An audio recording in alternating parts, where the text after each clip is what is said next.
tal? Bienvenidos a Mala Sangre, no hay crítica sin historia del cine. Mi nombre es Lenny Fernández y a quienes nos han acompañado antes en este podcast sabrán que yo compartía asientos con Sebastián Pimentel, crítico de cine, a quien le agradecemos, por supuesto, haber estado y haber compartido varios programas en este podcast, pero empezamos una nueva etapa y nos acompaña Juan Carlos Ubillús, escritor y crítico cultural. ¿Cómo estás, Juan Carlos? Bien, muy contento de estar acá. Así que hoy estamos aquí para comentar La Odisea de Christopher Nolan. Estamos llegando, sabemos, un poquito tarde, pero creo que hablar sobre esa película siempre da para más, a pesar de que existen muchos que la odian, también existe mucha gente que ama la película. Sabemos que hay devotos de Christopher Nolan, así que conversemos sobre La Odisea. Juan Carlos, ¿qué te ha parecido a ti la película? De 1 a 10, 7. ¿Por qué? Cuéntame. Bueno, por muchos motivos. Primero, me parece que sigue una tradición de secularizar al héroe, ¿no? Es un héroe secular. La Odisea de Homero comienza con los dioses decidiendo el destino de Odiseo, mientras que en esta película los dioses apenas aparecen en la figura de Atena, de Atenea Palas. Y digamos que siempre hay este lema que los dioses ayudan a quienes se ayudan, ¿no? Entonces hay esta tradición que comienza con la interpretación de Adorno y Horkheimer en dialéctica de la Ilustración, de ver a Odiseo como un héroe de la razón que ayuda a emanciparse de la religión, de la tradición y el marasmo del ocultismo. Claro, eso resulta interesante, ¿no? De la película, que hay que decirlo también, es una película bien entretenida. No obstante, tenemos también este tema acerca de cómo está este héroe configurado, ¿no? Mencionabas esto de la ilustración, ¿no es cierto? ¿Por qué se considera, por ejemplo, a Odiseo un héroe significativo como alguien que muestra el tema de la ilustración, por ejemplo? ¿Cómo así? O sea, digamos que la Ilustración generalmente se ubica en los siglos XVIII, XVII. Exacto, claro. Y se piensa como el momento en el que la razón nos ayuda a dominar la naturaleza y salir de los límites que podría tener la religión, la tradición y la superstición, ¿no? Confiamos en la antorcha de la razón para salir adelante. Y en el caso de Odiseo, en la película, y también en cierto sentido en la épica, Odiseo es un personaje que no respeta, por ejemplo, los ritos de los muertos en la película. Claro. No dice, no tenemos que enterrarlos ahora, los enterramos después, no hay ningún problema.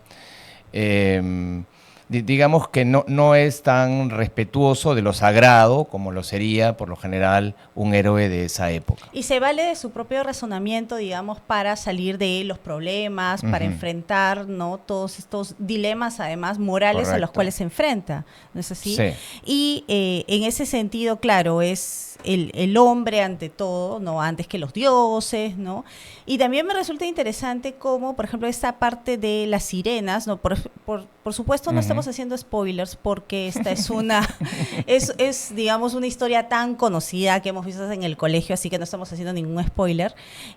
Como por ejemplo Odiseo prefiere atarse, ¿no? Prefiere atarse para tener el conocimiento, digamos, de él sí escuchar el canto de las sirenas mientras sus compañeros están con la cera en los oídos, ¿no? Así es. Entonces, allí podríamos decir de alguna manera que hay un sacrificio también de su parte, ¿no? Porque es recibir el conocimiento, pero a la vez se ata. Hay una especie de, por decirlo de alguna manera, este conocimiento que implica también, ¿no?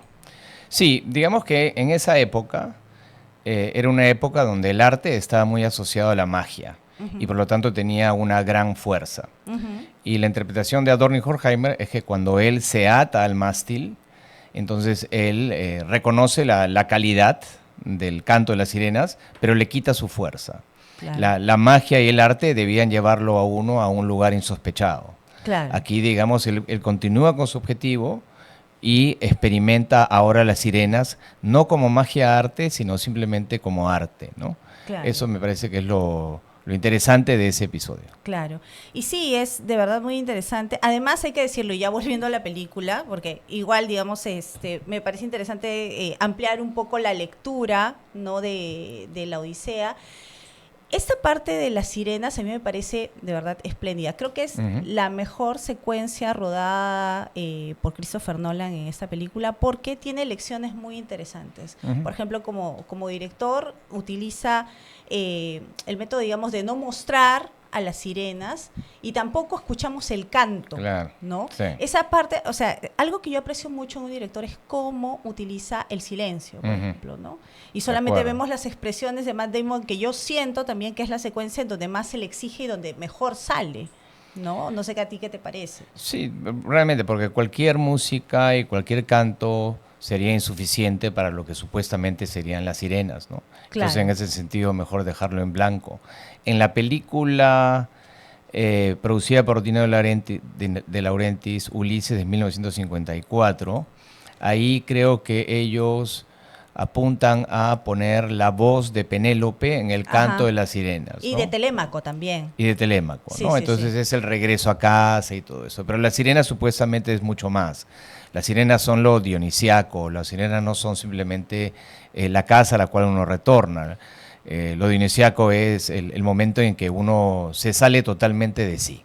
Ahora, esta parte, digamos, sí, valen las comparaciones, obviamente, porque no es la primera vez que se adapta la Odisea. Y existe esa película que tú has mencionado, del año 54, Sí. Ulises, que es producida por Dino de Laurentiis en plena época de los 50, en una época en donde las historias que se ponían en el cine tenían que volver a estos grandes mitos, a estas grandes leyendas, a las grandes historias también de la literatura, como es el caso de la Odisea. ¿Por qué? Porque estábamos en una época en la que el cine competía directamente con la televisión le había quitado espectadores al cine, entonces el cine tenía que darle, ¿no?, a los espectadores eso que no estaba en la televisión. ¿Qué es esto? Mucho color, grandes historias, grandes decorados, extras por montones, ¿no? Y así tenemos películas como Ulises, del año 1954, y también otros peplums como El manto sagrado, del 51, o como también Quo Vadis, por ejemplo, con otros directores. Pero claro, esta película del 54 es una película rodada en el sistema de color de la época, son los Technicolor, es Ferrania Color. Es una película muy grande, con un presupuesto que igual se nota limitado, porque claro, es una producción de Dino de Laurentiis, es una producción italiana, ¿no?, pero que tiene a una gran estrella como Kirk Douglas, ¿no es así? Y hay que decirlo, el héroe Kirk Douglas de verdad es maravilloso. O sea, si de alguna manera yo que he visto la película muy recientemente, y bueno, también he visto la película del 97 de Armand Assante, con Armand Assante, que es este telefilme que se hizo para Hallmark, con la producción, eso sí, de Francis Ford Coppola. Debo decir que a mí me encanta el Ulises de Kirk Douglas, ¿no? Es este héroe que, a diferencia del de Matt Damon, es un héroe vital, ¿no? Que es algo que yo siento que Matt Damon es un héroe demasiado culposo, ¿no te parece? Odiseo supuestamente es un héroe imperfecto, ¿no? Exacto. Es un héroe más como nosotros, ¿no? Que de pronto perdemos nuestro objetivo, nos olvidamos de él como él se olvida de Penélope cuando está durante 7 años con Calipso, ¿no? Con Calipso. Es el héroe que también toma a veces no el mejor camino, sino el mal menor, ¿no? Como el episodio de Sila y Caríbides, donde él consiente a que se coman algunos hombres suyos para que no caiga en el remolino, ¿no? Y en algunos momentos puede incluso ser bastante arrogante, ¿no? Y me parece que sí, que Kirk Douglas va mucho mejor en ese rol del Odiseo más humano, más imperfecto, que ese Matt Damon que es bastante culposo, ¿no? Y hay una cosa interesante, ¿no? La manera en que el rostro en el que aparece Athena es el rostro de una víctima, mediante lo cual la víctima está asociada digamos, a la razón. La razón es el pensamiento a partir de la víctima, a partir de a quién nosotros herimos, a quién le hacemos daño, a quién le causamos dolor, en vez de pensarlo más afirmativamente, como aparecería, por ejemplo, en la Odisea, Claro, que más vale el triunfo, ¿no? Es más importante el triunfo correcto. que el daño que puede conseguir, porque finalmente eran los enemigos, y los enemigos en ese sentido son deshumanizados por completo y no importan, ¿no? Lo que importa es el triunfo, ¿no? Así es, ¿no? La afirmación de la vida, la conquista, el obtener esto, el obtener lo otro, la gloria, son valores que iban más con la Odisea y con la Ilíada que con esta película donde hay un héroe bastante culposo, ¿no? Y es un héroe también, si uno piensa en Matt Damon, él hizo esta película que es Inside Job, que es un documental, creo que fue 2 años después de la crisis financiera, y él es la voz de la honestidad, es la voz de la certeza, es el americano promedio, bonachón y honesto, ¿no? Y por supuesto que Odiseo no es eso, ¿no? Odiseo es más astuto, más ladino, más hábil, menos confiable. Claro, sí, totalmente. Y en ese sentido también siento que la película es demasiado políticamente correcta. Sí. ¿No te parece? O sea, es como que por supuesto, no voy a negar que la película de Nolan es un gran espectáculo. O sea, si uno ve la película, realmente se la pasa bien. O sea, son 3 horas que pasan muy rápido, porque además, digamos, hay que decirlo, Nolan es un gran director. Muy frío, yo lo siento muy frío por mi parte, a veces un poco distante, pero que sabe crearte un espectáculo. Además es un gran admirador de una película, por ejemplo, como la de Ridley Scott, que a mí no me gustó tanto, ¿no? Pero Gladiador es una película que le gusta mucho. Gladiador 2 fue su mejor película del 2024. Entonces, digamos que es un hombre que también le gusta el espectáculo a su manera, ¿no? Hace estos tanques hollywoodenses que son extraños porque son unos tanques de autor, sí. ¿no? A su manera, ¿no? Pero siento también que en esta película particularmente se acomodó demasiado a ser muy políticamente correcto, porque introduce este tema de la culpa de un héroe que originalmente no tiene ninguna culpa, porque lo que importa es el triunfo, lo que importa es cómo salir de los problemas, y lo que importa es una trayectoria vital, porque finalmente lo que quiere es salir con vida para llegar a casa, y también es llegar a casa no solamente al hogar en el sentido romántico, también es recuperar el reino, ¿no? Sí, entonces, en cambio tienes a Matt Damon, a quien se cuestiona el hecho de que que acarrea este triunfo, ¿no? Acarrea terminar con vidas, acarrea, y además es contradictorio porque él se cuestiona eso después de la matanza en Troya, ¿no? Pero después hay una matanza cuando él regresa y simplemente no hay nada que cuestionar, ¿no? Es como que hay algunos que están bien muertos y hay otros que no es así. Entonces, eso a mí me parece contradictorio. Es una película de derecho humanista. Exacto. Entonces, yo por supuesto entiendo, ¿no? Estamos en otros tiempos, en una época además que, digamos, por la política precisamente del país en el que se ha hecho la película, también es necesario poner posturas, ¿no? Pero me parece que la película cae demasiado además también con el tema de no dejar, digamos, este discurso, entre comillas, que se deslice de las imágenes, sino que tiene que poner a Matt Damon dando todo un speech sobre lo que él piensa sobre la guerra. No es una especie de amonestación también, ¿no? La humanidad, ¿no? Sí, pues sí, hay sobre esas 2 cosas, ¿no? Lo primero que evidentemente tiene que ver con el contexto mundial en el cual Estados Unidos invade Irán, Rusia invade Ucrania, y es una película antibelicista, ¿no? Es una película antiguerra.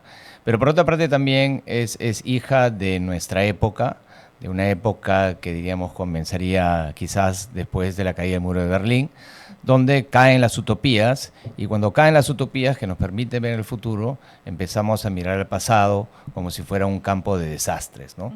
Ya no vemos los esfuerzos que se hicieron por construir una sociedad mejor, sino el Gulag. Ya no vemos todos los movimientos antifascistas, sino el Holocausto. Entonces, la mirada que se tiene a la guerra es una mirada que es siempre totalmente negativa. No se elogian los esfuerzos y lo que el cuerpo puede hacer, sino lo que le ocurrió al cuerpo, ¿no? Entonces yo creo que es hija de nuestra época, esa película. digamos que es una posición que me parece importante en épocas donde hay precisamente una polarización en donde también están las otras voces que niegan incluso el holocausto y que niegan precisamente los derechos humanos, ¿no? Sí. Pero siento que en una película que estaba también destinada al entretenimiento, en una película que cuenta, ¿no?, una historia tan grande, una historia tan conocida como esta, siento un poco que es innecesario, como te digo. A mí lo que me molesta es que lo ponga además en palabras. O sea, siento que me está sentenciando, que me está queriendo hacer sentir culpable. Siento que, ¿por qué me tiene que leccionar, no? Y además, el casting también. O sea, es un casting súper estelar, pero que también está en el rollo de lo políticamente correcto. Y algunos incluso la han odiado por el tema del woke, ¿no? O sea, dicen, no, que es una película woke por el casting.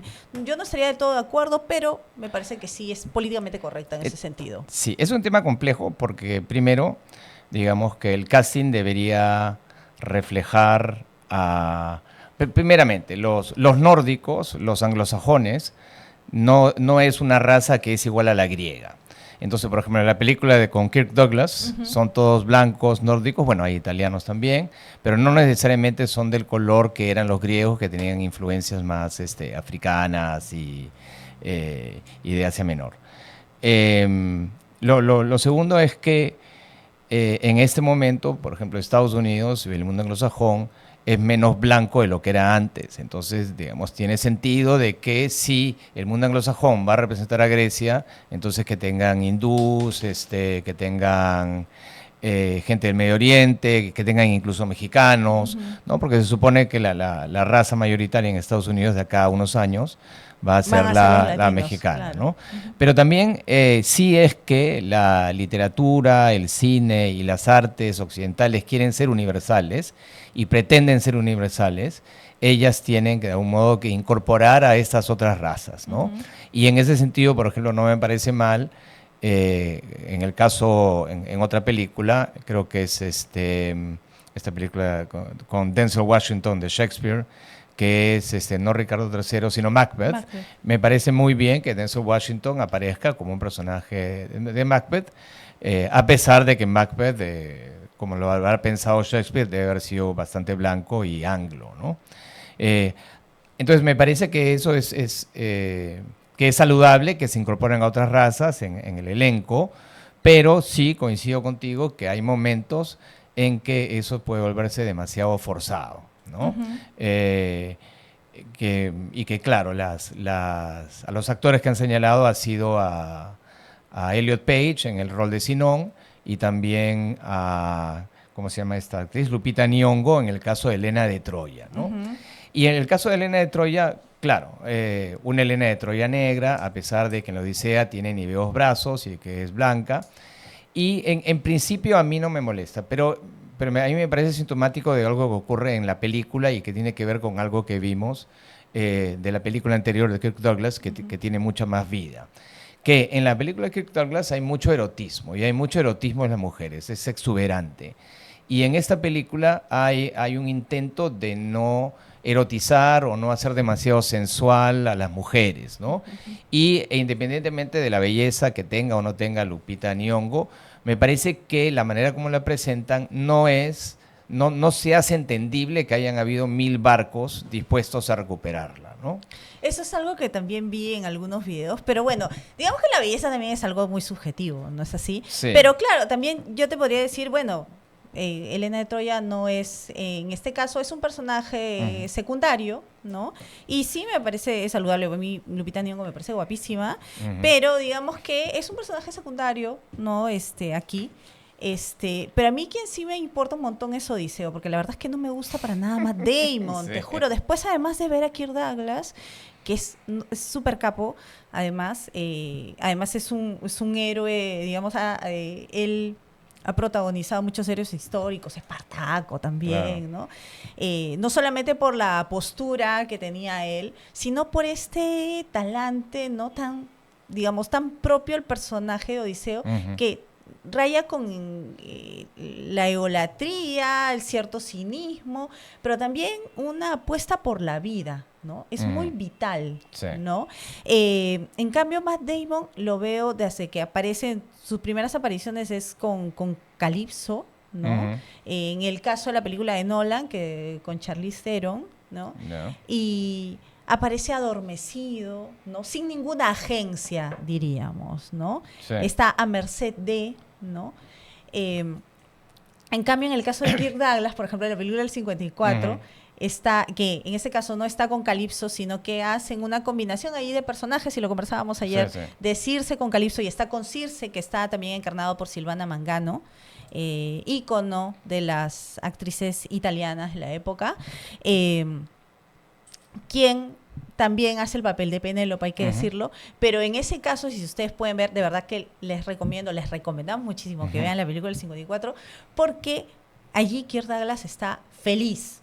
Así es. O sea, es más, él no quiere regresar, o sea, lo piensa mucho, le piden que regrese sus hombres, y él está muy cómodo, ¿no? En cambio, Matt Damon está...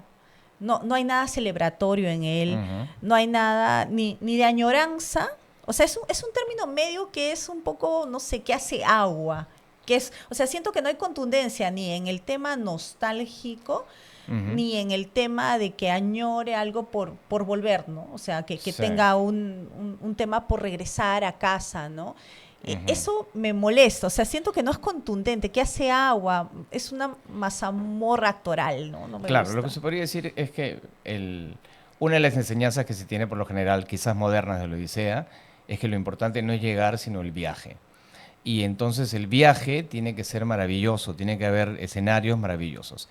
El escenario que tiene con Charlize Theron es una playa totalmente vacía, desnuda, mientras que en la Odisea de Homero es un lugar maravilloso, un lugar donde uno se quiere quedar. Digamos, un poco más cercano a la película del 54, pues, ¿no? Sí. Que está dirigida, hay que decirlo, para que continúes por Mario Camerini, es una producción de Dino De Laurentiis. Y también cerca a esta miniserie de Odisea de 1997 de Konchalovsky, donde actúa Armando Assad, donde Calypso es Vanessa Williams, ¿no? Y Vanessa Williams es, para que no me acusen de racista, es una actriz negra y es guapísima, y efectivamente provoca quedarse con ella y no irse de vuelta con Penélope, y de alguna manera le cuesta, ¿no?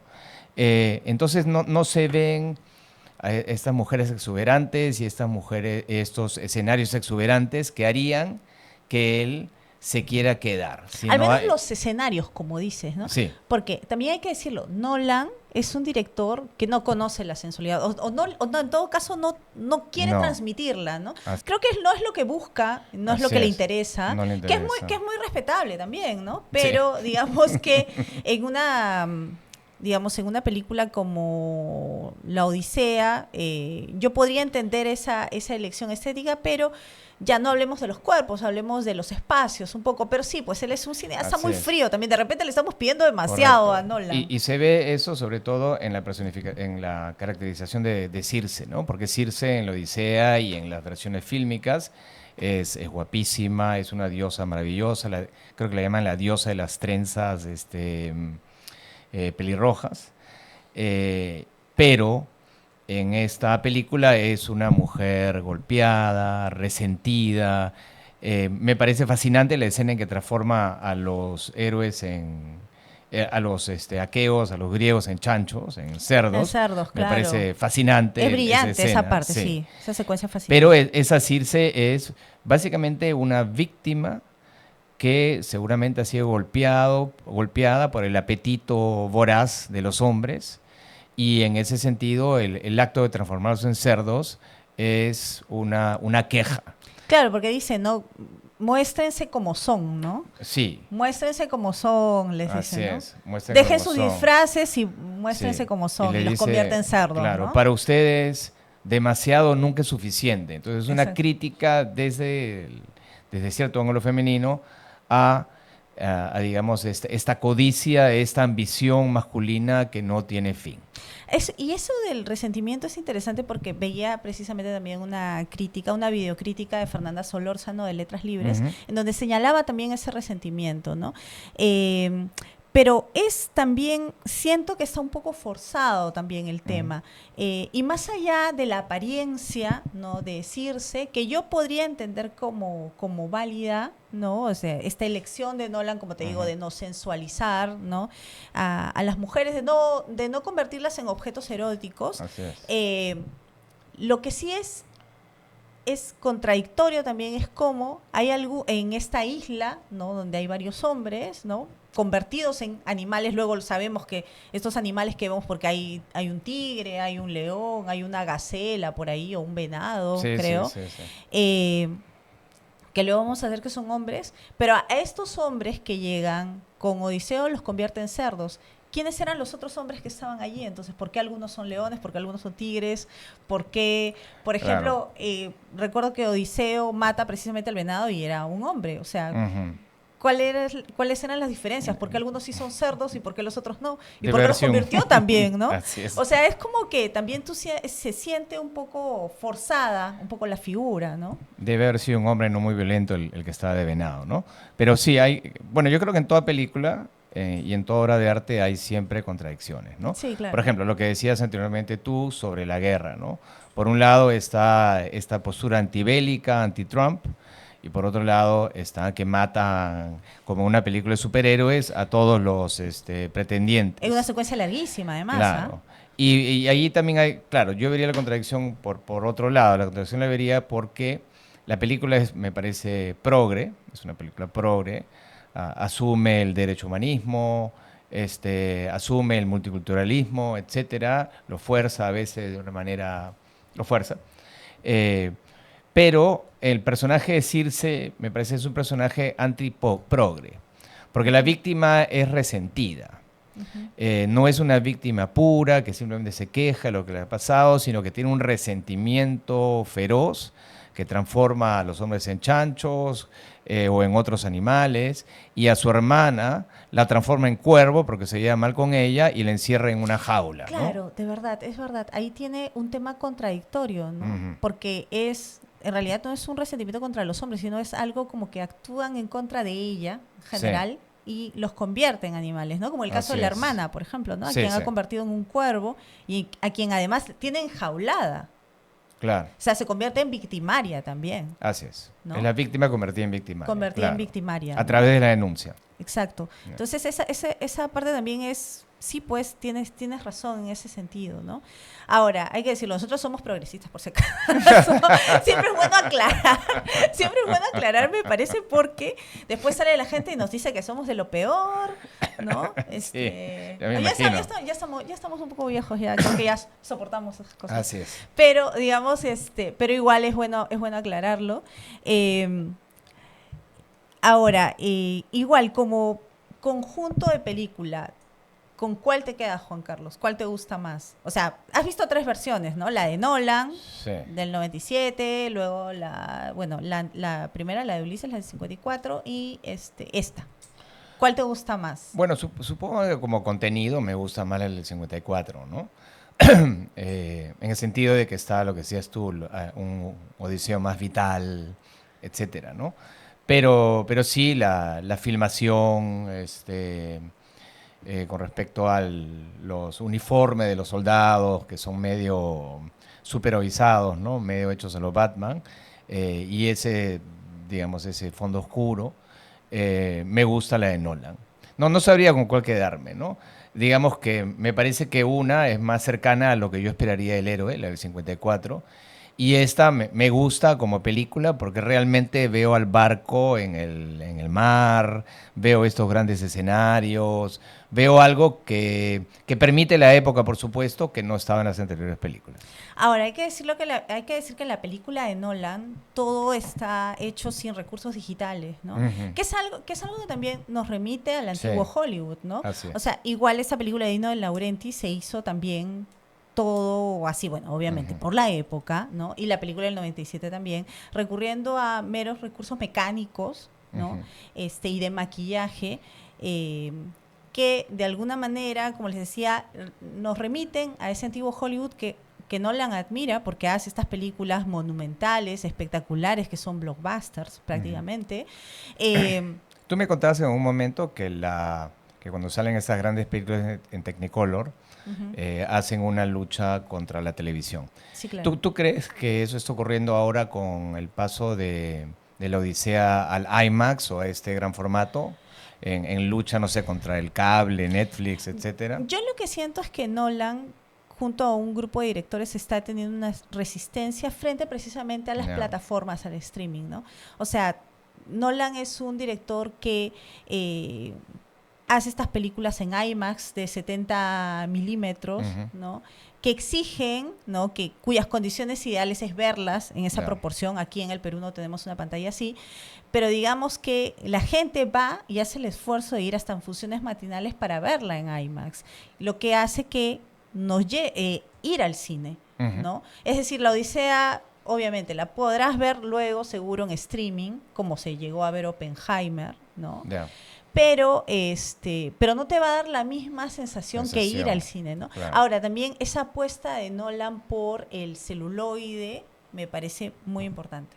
O sea, el hecho de siempre él haber tenido una trayectoria que tenga que ver siempre vinculada al fílmico en épocas donde él ha podido recurrir a lo digital, ¿no? Es una apuesta además también por el tema de la imagen. O sea, ahora uno ve un montón de películas de Netflix y seguro te ha pasado, en que todas parecen estandarizadas. El color, el tipo de imagen ultra brillante, plano, sin ningún, o sea, con muy poquitas excepciones, no hay ninguna apuesta, es un estándar, ¿no? Y en el caso de las películas, por ejemplo, de superhéroes y todo, que no son de Nolan, o sea, estoy pensando en un autor, me van a odiar, en un director, perdón, como Zack Snyder, en donde todo es ultra brillante, platinado, hasta metálico, ¿no? Hay algo demasiado artificial que el celuloide no entrega y que, digamos, te da una sensación, no sé, tiene esta cuestión pues de lo granulado. Las películas de Batman, por ejemplo, o sea, Nolan se hizo una película, sobre todo a mí me gusta mucho el Batman, el Caballero de la Noche. Es la que más me gusta. Que claro, él aprovecha a un superhéroe que se cuestiona muchísimo, ¿no? También. Es el héroe que hace el bien en la oscuridad, sin tener ningún renombre, y que hace eco, por supuesto, a la película esta, El hombre que mató a Liberty Valance, ¿no? De los años 50. De alguna manera. Es un viejo tema americano. Sí, claro que sí. Entonces, digamos que en ese sentido, claro, Nolan hace estas películas, como te decía, que son tanques, que llegan a ser tanques y además tienen devotos por montones. Hay gente que hasta lo ha idealizado. A mí me gusta mucho Nolan, pero no soy devota, fan, no, prefiero otros directores, pero sí aprecio estas apuestas que tiene por el cine mismo, ¿no? Y la supervivencia del cine, ¿no? Correcto. Y sí, yo creo que va por ese lado. Ahora, pensando, digamos, evaluando las películas, yo sí me quedo con la del 54. Será porque me encanta el cine clásico, ¿ah? O sea, de verdad que sí, me gusta ese derroche de color. Además, bueno, recuérdate, los 50, ¿no? El bienestar americano, ¿no? O sea, es toda una época, pues, ¿no? De optimismo poco breve, quizás, ¿no? Después de la Segunda Guerra Mundial, ya bueno, entrando ya a la Guerra Fría, pero digamos que prefiero yo la del 52. Me encanta que hablas como un héroe totalmente vital. Y también hay que decirlo, ¿no? Ese no ser políticamente correctos, pero estoy ya un poco cansada de lo correcto. Claro, si uno ve esa película es mucho más erótica, a pesar de todos los límites que pueden haber en esa época, en los años 50, el erotismo, es mucho más erótica que esta película, ¿no? Incluso en esa película el erotismo se limita porque el personaje de Circe es, digamos, quien hace de Circe es la misma actriz que actúa como Penélope. Silvana Mangano. Silvana Mangano. Entonces, realmente, Odiseo se acuesta con Circe, se olvida de Penélope, pero de alguna manera no se ha olvidado porque ella toma la forma de Penélope. Ahora, son dos personajes muy diferentes, ¿no? Penélope está mostrada en esa película del 54 como alguien sufriente, ¿no? Que está todavía anhelando la espera. Recatada. ¿No? Recatada, que anhela la espera. En cambio, la Circe es completamente exuberante, ¿no? Dispuesta, ¿no? A brindarle estos placeres en general, ¿no? No solamente con lo erótico, sino también con el tema de el disfrute, ¿no? Porque lo llena de ropajes. Me encanta esa parte en donde se prueba la ropa, ¿no? Tiene una tenida así verde, ¿no? Sí. Y lo atienden, ¿no? Y o sea, digamos, toda esta exuberancia alrededor hace, ¿no? que quiera quedarse, y es lógico, ¿no? Claro. Y es un ser humano, que ¿cómo no quedarse allí, ¿no? Así es. Aún cuando le ponen límites al erotismo, es decir, lo domestican en esa película en 54, porque como te digo, la actriz es la misma que Penélope, que Circe. Entonces es como una semi-infidelidad. Y cuando hablan las sirenas, hablan de casa, como decías tú, hablan de la voz de Penélope y la voz de Telémaco. Aún así se siente algo mucho más erótico que en la película de Nolan. Sí, bueno, como te decía hace un rato, de repente le estamos pidiendo demasiado, porque él no es nada, él no es un director de lo sensual, ni mucho menos, ¿no? Es que no es una película, perdón, no es una épica cristiana, es una épica pagana, es una época que de alguna manera celebra la vida. No está, creo, en la película una escena muy importante de la Odisea, que claro, entiendo por qué no está, pero que debería estar, que es cuando Aquiles, que ya está muerto, le dice preferiría ser el último de los hombres vivos a ser el rey de los muertos, ¿no? Porque para los griegos la vida era una celebración, ¿no? Claro. La vida había que vivirla, ¿no? Y eso quizás es lo que falta en esa película. Sí, totalmente. Yo me quedo con la del 54 definitivamente. Ahora, la Odisea de Nolan es entretenimiento. Yo pensé que iba a ser una película, la verdad me estaba preparando para 3 horas muy diferentes, y la verdad es que lo disfruté bastante. Sí, yo la parte de Polifemo me parece que, a pesar de que no contiene esta famosa escena que sí está en las otras 2 adaptaciones, claro,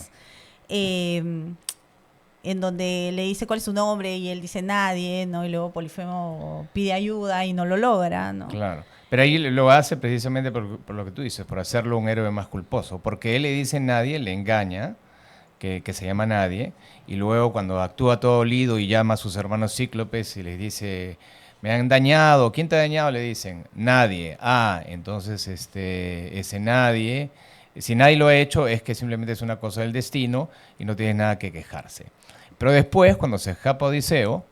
En la del 54. En la del 54 y en la épica de Homero, él dice, para que sepas tú quién te ha hecho todo este daño, soy yo, Odiseo, el rey de Ítaca. Ajá. Es un momento de arrogancia total de Odiseo y es un momento terrible porque en ese momento el cíclope sabe su nombre y entonces lo acusa ante Poseidón, y Poseidón le manda la maldición y no puede regresar a casa. Claro. Entonces, pero no podían hacer esa escena porque si no sale la arrogancia de Odiseo. Claro. Y tiene que ser un héroe más recatado, más ético, diferente. Claro, sí, o sea, y en ese sentido, pues sí, pues si pones a un héroe culposo desde el principio, estás hablando más bien de un héroe que tiene que ver con el cristianismo, ¿no? Donde hay todo este temor al castigo de Dios, ¿no? A esta culpa también, ¿no? Alrededor del daño, ¿no? Y entonces siento que pierde esa característica tan de Odiseo, ¿no? Pero bueno, lo ha querido hacer a estos tiempos. Sí. Bueno, amigos, ha sido un gustazo. ¿Qué te la pasaste, Juan Carlos? Muy bien, muy bien. Gracias por invitarme a hacer esto. ¿Sí? No, Gracias, porque vamos a estar sí. todas las semanas. Así que los invitamos a vernos, los invitamos a seguirnos. Sí, esto es Mala Sangre, no hay crítica sin historia del cine, así que nos encontramos pronto. Suscríbanse, coméntenos y si les ha gustado este episodio, por favor, compártanlo. Cuídense mucho. Chau, chau.